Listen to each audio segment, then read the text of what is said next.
उधर अगर जमशेदपुर की बात करें तो वहां कोरोना संक्रमित मरीजों की संख्या में भी लगातार बढ़ोतरी हो रही है।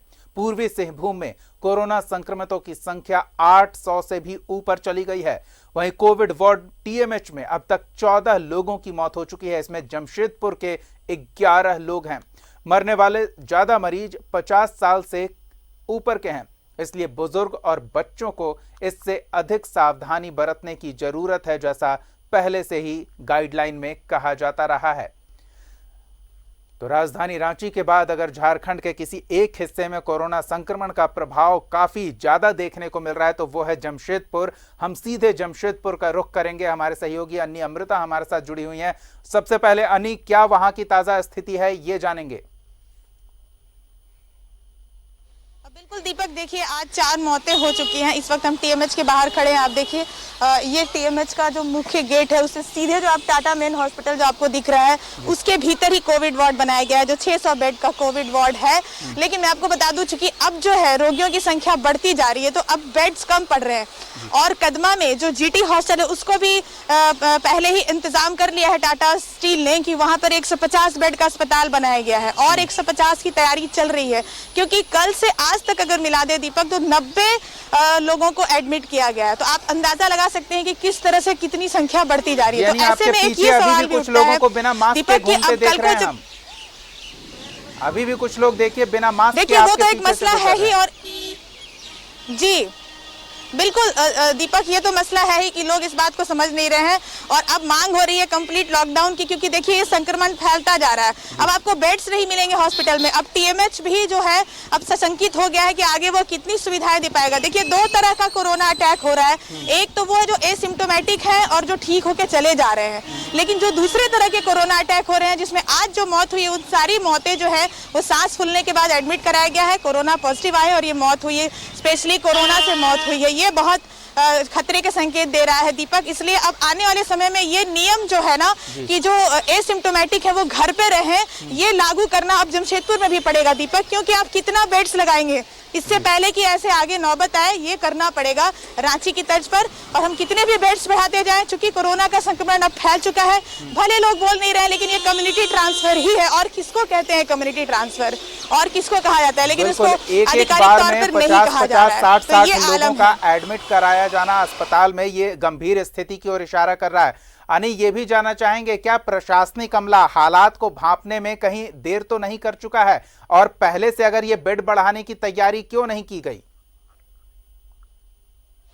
नहीं, पहले से बेड बढ़ा लिए गए हैं दीपक, लेकिन जिस तरह से 2 दिनों के भीतर फिर 90 लोग आ गए हैं, तो आज हम बेड बढ़ाते हैं 150 और हमारे पास 90 लोग आ जाते हैं, तो फिर आने वाले दिनों के बारे में सोचकर सब कोई परेशान हो रहे हैं। तो कोई ना कोई फैसला आपको 1-2 दिन में मिल जाएगा, क्योंकि जो नए डीसी सूरज कुमार आए हैं वो इस बात पर विचार कर रहे हैं। उन्होंने कहा भी था कि ये जो घर पे रह करके इलाज कराने वाली बात है, जिनके उतने सिम्टम नहीं है, जो एसिम्टोमेटिक है, जो नॉर्मल है, वो वैसे अपना इलाज कराएंगे। जिनको सांस की तकलीफ है, जिनकी सीरियस कंडीशन है, उनको वेंटिलेशन की जरूरत है, तो वो हॉस्पिटल लाए जाए।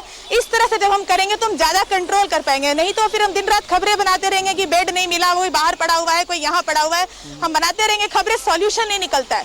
सिर्फ सवाल उठाना काफी नहीं है, समाधान भी बताना चाहिए कि इसके लिए क्या इंतजाम किए जाए। जब इस तरह से महामारी फैल जाए कि कम्युनिटी ट्रांसफर का खतरा हो जाए, तो आप कितने हॉस्पिटल बनाएंगे। और दीपक, सबसे दुखद तो यह है कि जमशेदपुर में मेडिका अस्पताल बंद हो रहा है। कोविड के इस दौर में एक अस्पताल बंद होने जा रहा है। वहाँ की जो कई सारे मसले, लगातार वहाँ कर्मचारी हंगामा कर रहे हैं, बहुत सारे मसले वहाँ पर हो गए हैं, तो अस्पताल बंद करने की तैयारियां हो रही है। तो ऐसे में जमशेदपुर में बहुत ज्यादा एहतियात बरतना होगा, प्रशासन को जल्द कोई फैसला लेना होगा। हर दिन बेड बढ़ाने के साथ साथ कुछ दूसरे फैसले भी लेने होंगे, जिस पर अभी हम चर्चा कर रहे थे दीपक। अनी, क्या टेस्ट करने की रफ्तार भी बढ़ी है, और ये कौन तय करेगा कि किस व्यक्ति को होम क्वारंटीन रखा जाए और उसमें लक्षण आए तो फिर कब उसे अस्पताल पहुंचाया जाए? हाँ, देखिए इसको लेकर भी रणनीति बनानी होगी, क्योंकि अभी तक तो यही हो रहा है कि बाहर से कोई आया, ट्रैवल हिस्ट्री के आधार पर उससे जो लोग मिले उसके आधार पर चेक किया जा रहा है, या कोई भी स्थानीय व्यक्ति की सूचना पर मेडिकल टीम अपने हिसाब से भी कुछ चिन्हित करके टेस्ट कर रही है। लेकिन धीरे धीरे अब जब ट्रैवल हिस्ट्री के अलावा भी जब लोग मिलने शुरू हो गए, जैसे किसी को सांस की तकलीफ हुई तो वो एडमिट हुआ, इस तरह से किसी को खुद भी शक हो रहा है तो लोग चेक कराने जा रहे हैं। एमजीएम में लाइन लगी रहती है चेक कराने के लिए, बहुत मुश्किल हालात हैं। अब चेक करने में भी बहुत पेंडिंग हो जा रहे हैं बहुत सारे रिजल्ट्स। तो ऐसे में जो है ना बहुत सारी सुविधाएं आई भी है, ट्रूनेट मशीन है वो जल्दी बताती है, लेकिन उसके बाद भी कंफर्म करने के लिए फिर लैब में ही भेजना पड़ता है। उसके अलावा टाटा स्टील अपनी व्यवस्था भी कर रही है कि वो अपने कर्मचारियों के लिए बहुत तरह के टेस्ट की व्यवस्था की हुई है, जिससे उनको पता चल जाता है कि हाँ अगर वो पॉजिटिव है, पहले ही उनका सैंपल फिर बाद में एमजीएम ही कंफर्म करता है, लेकिन प्रथम दृष्टया जो है वो जांच होती है। तो जांच की संख्या भी बढ़ रही है धीरे धीरे दीपक, लेकिन बात फिर वहीं आके रुकती है कि हम कितने बेड्स लगाएंगे। इसलिए कुछ ऐसे फैसले करने होंगे कि जब हर तीसरे में से एक व्यक्ति को कोरोना हो रहा होगा तो हालात तो इस ओर इशारा कर रहे हैं कि हम कुछ न कुछ ऐसे सिर्फ फैसले प्रशासन के भरोसे बैठे ना रहें, सरकार के भरोसे बैठे ना रहें, अपने स्तर से भी कार्रवाई करें ताकि संक्रमण को फैलने से रोका जा सके। धन्यवाद अन्नी इन तमाम अपडेट्स के लिए और ताज़ा तस्वीरों के लिए। तो टीएमएच में बेड की संख्या तो बढ़ाई गई, लेकिन उसके अनुपात में मरीजों की संख्या भी काफी बढ़ गई है। ऐसे में एक बार फिर से प्रशासनिक अमला इस तैयारी में जुटा हुआ है कि किन लोगों को होम क्वारंटीन रखा जाएगा और किन लोगों को अस्पताल में भर्ती किया जाएगा। जैसा अभी आपने स्वास्थ्य मंत्री को सुना कि जो माइल्ड सिम्टम्स होंगे उन्हें पेइंग वार्ड में रखा जाएगा रिम्स के, और जो एसिम्प्टोमेटिक मरीज होंगे उन्हें 14 दिन के होम क्वारंटीन पे रखा जाएगा, और जब स्थिति गंभीर किसी मरीज की दिखेगी तो ही उसे कोविड वार्ड में रखा जाएगा, क्योंकि संख्या में लगातार बढ़ोतरी हो रही है और संसाधन सीमित हैं।